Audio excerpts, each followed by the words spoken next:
Hey friends, and welcome back to Path of Exile for our Day 5 update on our Corrupting Cry Guardian. Now, yesterday we made a ton of upgrades to our gear, kind of all over the place, but it resulted in us feeling way tankier and doing more damage. So let's get into some of those upgrades. So the first thing we upgraded yesterday was our staff. We found a new staff that had 74 dot multi as opposed to the 30 fractured. Now the downside here is we cannot craft on a damage over time multiplier, but we already weren't able to craft on physical damage over time multi because we don't have the required crafting materials to do that, or really the currency to support that craft. So this is very close to the best staff we can get, and it wasn't that difficult to craft. Next up, we recrafted our gloves, and what we wanted here was minions deal increased damage. We want that because that applies to us and therefore to our Corrupting Cry, and we definitely wanted the life on here. The mana is not great. I would have loved to have increased armor and ES here because that would be way better, but we were able to get lightning res and then craft on cold res. As soon as we can afford to, we're going to switch that cold res to a cold and chaos res, but we have not found that craft yet in maps, so as soon as we find that, we'll be making that change. Our belt has not changed, but our Abyss Jewel has. So our Abyss Jewel now has minions deal increased damage, reservation efficiency. These are just bonuses that I found on a searching eye jewel that I wanted. And so what we were looking for here was life, damage over time while wielding two-handed weapon, which is our staff, and a phasing on kill. So this phasing on kill is honestly pretty nice for just running through packs while mapping. Our boots have not changed. Our ring, I think, is the same. All we're doing here is intelligence, elemental res, chaos res, and then another implicit chaos res. And so this is a huge gain on our chaos res overall. So we're seeing a 56 chaos res total. Amulet hasn't changed at all. Our body armor has changed significantly. We upgraded our body armor to the best base we could, and we wanted armor and energy shield fractured. Now this was, I think, a 25 chaos base. Because of the tree, these high-end fractures are actually really cheap, which is super nice. And all we did was spam loathing on that until we got something that we were okay with. And what we ended up settling on was a flat armor and ES and a lightning resistance. The last part of this is we wanted to add the regen mod on here as well as our belt, because those combine to give us 300 energy shield regen if we are near a rare or unique. Outside of that, we messed around with all the implicits on these. So we have physical damage over time multi near uniques, we have non-curse auras from skills, and block attack damage. This has not changed, but it is damage per endurance and general's cry cooldown. And then finally, mana reservation and vulnerability. Yesterday we were able to take this and fight Uber Elder, and we were able to finish out all of our quests. Now the Maven fight was rough, and that's because I'm really bad at the Maven fight and I panicked during the last phase.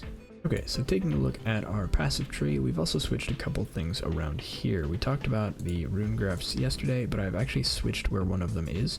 So we moved rune graph of the fortress down here so that we could grab the life mastery for 15% max life here, and that is because our new body armor has no life on it. I ended up wanting more armor and ES, or as much armor and ES as I could get out of my body armor. So we moved that around so we could fit that in. Not a whole lot else has changed. We do want to still drop this ancestral knowledge whenever we can, and I think we have a plan for how we're going to achieve that today, but that plan is very involved. Alright, so as a quick showcase of the build, we're going to do a quick Elder. This fight is honestly super nice on this build. It would help if I turned my Warcry on, but yeah, all we really need to do is first yell at him, occasionally reap, and then wait. One of the nicer things on this build is the AoE of the Warcry is large enough that if we can see the ads, we can hit them. You'll see in the next phase how nice that gets.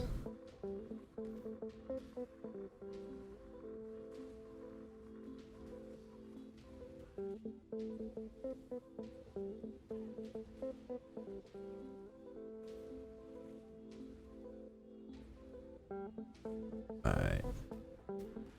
Next phase.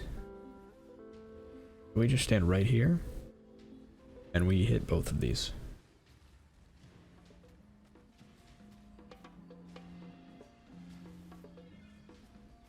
Just like that. We just wait. Anybody sides on us, we just stand in the middle. Now when it gets to 4 portals, it gets a little harder since we have to move around a bit because the AoE is around here. Isn't quite far enough to cover all the portals.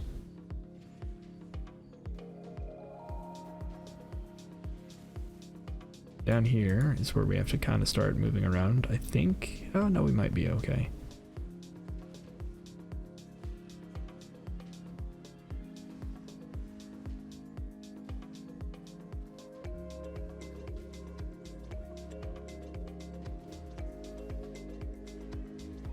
And finally up here, we actually do really need to start moving around because we can't reach all 4 of these. If you throw 2 Warcries down, that's probably enough. And if you use Reap at all, it's going to help a ton.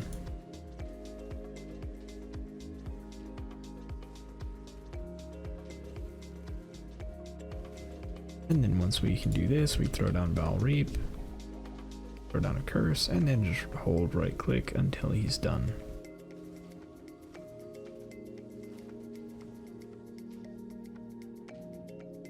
And by Zana.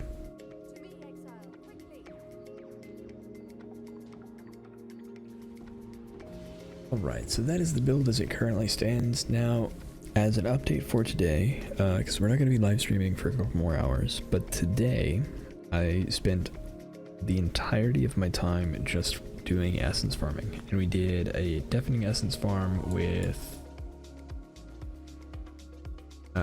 this atlas, and all this atlas is June and essences, and then we made sure to allocate crystal resonance. So we do 1 essence of ascent and 3 essences, just regular essence scarabs, and that gives us quite a few essences in the map. And then all of those essences, 1 essence from each monster, gets put on the boss at the end, so we kind of get to double dip. But that makes the boss really tanky. So in order to do that, we are running tier 6 strands and then tier 7 mesas. We're doing those back and forth to make those as fast as possible. Now we've achieved the thing we were farming for, so I'm gonna switch back to T16s, and then I think I'm just gonna move to a Harbinger because I really want to do more essence farming. So the thing we were farming for is this. The Forbidden Shako is one of the things that can take us above 2 million damage on our Corrupting Cry.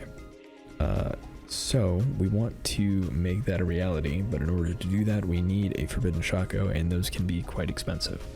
So I've been watching the price of them, and they have been hovering between 10 and 20 for a level 33, and I was just looking for anything above level 30.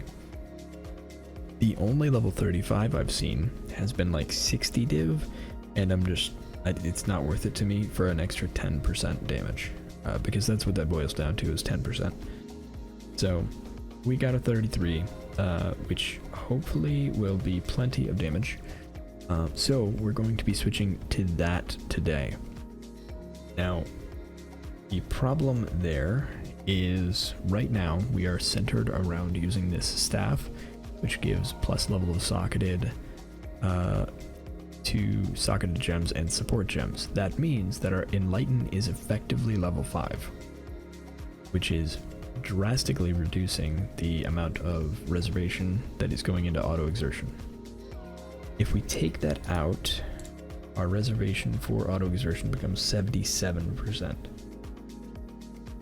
So doable, but hard. What we can do is, I think we're going to end up using an Enlighten in the Forbidden Shako and in our staff. So we need to save up for another Enlighten and then use that in support of Pride and Herald of Purity. Once we do that, we can support all of that and we can start moving the damage forward. So let's switch over to PoB, look at what we have now, and look at what we're going to have. Okay, so here's what the build is looking like at the moment. And we are looking at 10 stacks, max effect, endurance charges, and war cred recently. The only exception here is max effect takes 4 seconds, so you need to be around the enemy for 4 seconds for this to take effect. Otherwise, your damage looks like this. So 650 to 780, depending on how long you've been standing next to them. So that's where our damage sits. Pretty respectable. If we look at what it is with Reap, we are at right around 1.2 million, and that is with Val Reap. So if we're using Val Reap, we have a pretty significant boost in our damage, which feels really nice. So the plans moving forward are to try and fit in as much benefit as we can, utilizing the damage we're getting from the high level Corrupting Cry. So I've been messing around with the a PoB right here with a Forbidden Shako setup. So right here, we are looking at basically our ideal, right? So we have Unnatural Instinct, Light of Meaning, we have our Call to Arms right here, we have 2 Reservation Clusters over here, and Brutal Restraint.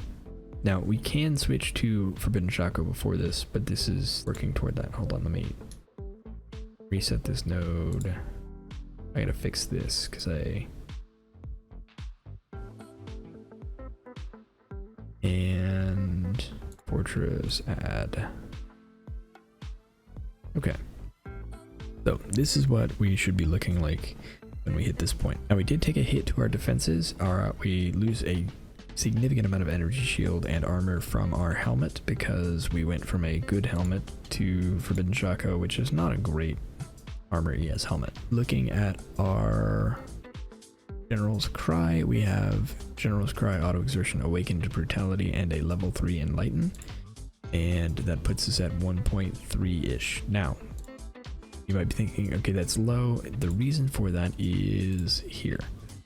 So I was messing around with whether or not we want to go Pride or Malevolence. Pride is the right answer, just flat out right answer. So we're actually at 2 million. But how do we want to handle getting Malevolence? I think what I'm going to do is this. So right now, with this setup, if we have Reap as part of our full DPS, we come in here and go right down here. So Corrupting Blood is accounting for 2.1 million of this, and then the .DPS and Val Reap is accounting for 600 something.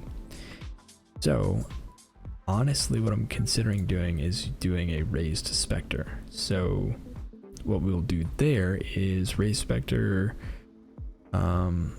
Meat Shield, and I think go Meat Shield, Guardian's Blessing with Malevolence, which brings Malevolence back to us, assuming we can keep our Raised Spectre alive. I don't know anything about Spectres, so I don't know how well this is going to work. But right now, I'm considering doing this. We're just going to drop Reap altogether and go for a full Corrupting Cry, because that's going to free up those 4 slots for a Raised Spectre.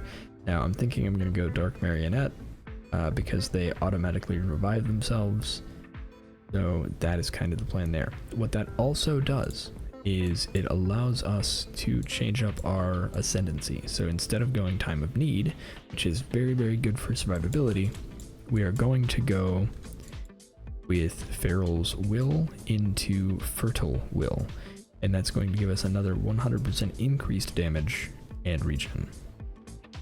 Hopefully it also makes the Spectre tankier, as they should be gaining 3 random modifiers, and I believe those modifiers are going to just enhance them anyway. So yeah, that is the plan for today, and I'm pretty excited about it, as I think this plan will let us get over 3 million damage. So right over here, I'm going to do 100% increased damage. And the reason I'm going to do this is because we should be getting that from this Feral's buff. But Fertile Presence is not supported in PoB yet. So I don't think this is doing anything for our damage. Like if we take it off, put it on, it doesn't change any of our damage numbers. It should be. So we should be getting a damage buff from that as well. So we're hitting over 3 million once we set this up. Now, the hard part of this is we need 3 levels. We need 3 levels to be able to hit this, because we are currently level 93. All right, I think that does it for the plans for where the build is and where we're going to take it. Pretty excited about it. I think we're closing in on where I want to be to close out this build. And then we're going to start on our next build. So thank you all so much for watching. I hope you enjoyed. If you did, be sure to like and subscribe. Comment down below, let me know what you think of this idea to use Spectres or the Feral's Bloodline to give ourselves a buff. And let me know how your league is going. Thanks again for watching, and I'll see you next time.